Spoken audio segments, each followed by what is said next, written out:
Hey, Pacific Rim 2 came out, Uprising.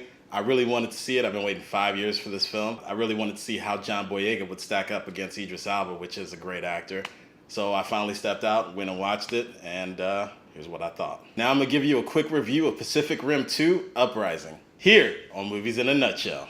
So let me jumpstart things by telling you what I really liked about the movie. I'm a big fan of Rock'em Sock'em Robots, and that's basically what any movie with two giant mechs going at it is. I love the mech on mech action. That's something I wanted to see in the first one that we really didn't. I mean, it's a giant monster movie. That's essentially at heart what this is. The robots are cool, the mechs are dope, but this is a monster movie with giant robots also. So I was wondering when I saw the trailers how they were gonna exactly pull off this mech on mech fighting. It was like two dudes going at it. I don't know, you don't know.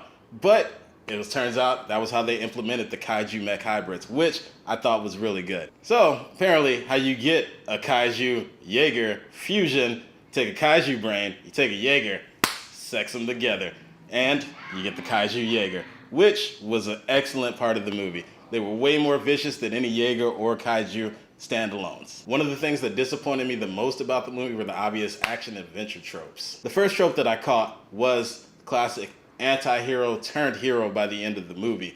We've all seen it a million times.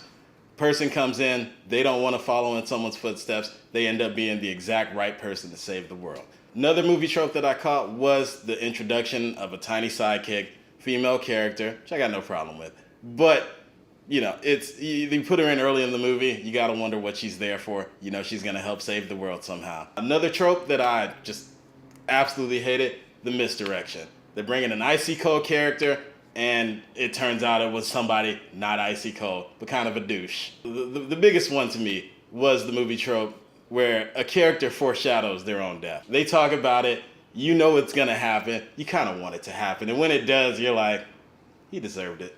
He shouldn't have lived. He had no point being in this movie. My favorite character by far will always be Charlie Day's character, played Professor Newt.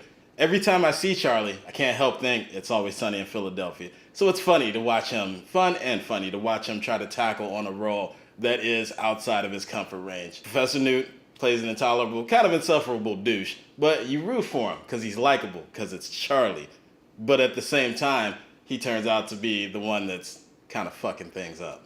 I love how he went crazy in this movie, how he continued to drift with the Kaiju brain, and over the time, got taken over by the precursors, which are the weird little aliens on the other side of the portal. You kind of want him to win. It'd be funny to see what happens, because he's just so lovable.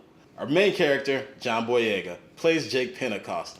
If you're like me, you were kind of disappointed with his role in The Last Jedi. Very disappointed. He didn't do anything. In this, it's nice to see him in a leading role and still having that comedy, but also supposedly being taken very seriously. I love the character, although I do have a problem with the trope that they made him fall into, where he starts out rebelling against everything, ends up the hero saving the world by the end of the movie. It's not that believable, and the progression was kind of forced. My man loves sprinkles. Then there's, you know, little scrapper, tiny little girl, the sidekick, the protege, the one who's probably gonna be the main star of Pacific Rim 3, let's be real. She was good. I enjoyed her character. I don't know how she went from not being able to drift to being able to drift with the partner in the course of a day, mind you. That was a little confusing, but it's a movie about robots and aliens. I'm not poking holes. And then there's Ranger Lambert. Let's talk about this. This guy it's like Chris Evans light. It's like if you go to a bar and you want a beer, and then you see a light beer, and you're like, the light beer is cheaper. Let me get that one. That's what they did for this movie. Nate Lambert, played by Scott Eastwood, whose father is Clint Eastwood. And I don't know, you can tell by his acting range that his father never hugged him. I could just imagine him like on Thanksgiving, can you pass the turkey? You gotta ask yourself, do you think I can? Do you feel lucky? Do you, punk? He was a lovable douche. Like, you knew he was a dick to toughen up the cadets, but he also had a heart of gold. As much as he and Jake Pentecost clashed against each other, they had each other's backs down the line. So there were considerably more mechs in this movie. I haven't seen this much mech on mech action since the last time I watched Big O. My favorite of which was Obsidian Fury. Like an upgraded badass version of Gypsy Avenger, it makes more sense to have two swords. The plasma cannons didn't seem to do anything besides piss off the kaijus even more. they had no real impact. But the swords got in there. So it makes more sense to have, instead of just one on one hand that two people control, you get two. That way you can slice and dice. There were other Jaegers there of importance that I like. I like the idea of Scrapper. Small, mobile, one-man Jaeger that could resupply troops on the battlefield could become a new thing in the next movie. Overall, this movie is exactly what I thought it would be. From start to end, it's giant mechs, giant robots. There's a lot of good scenery, a lot of good background, a lot of amazing shots. Watching two mechs fight is a lot better when Guillermo del Toro is producing than it is when watching Michael Boom Boom Bay do the Transformer movies. It's not confusing. You can tell who's who. Hero movies in a nutshell, we have a rating of 5. Awesome must watch, damn fine movie, good dumb fun, watch when you're bored, and avoid at all costs. So this movie was good old fashioned eye fuckery. It was really good visually. There wasn't a lot of substance behind that visual prowess. I give this movie 3 out of 5. It's good dumb fun through and through.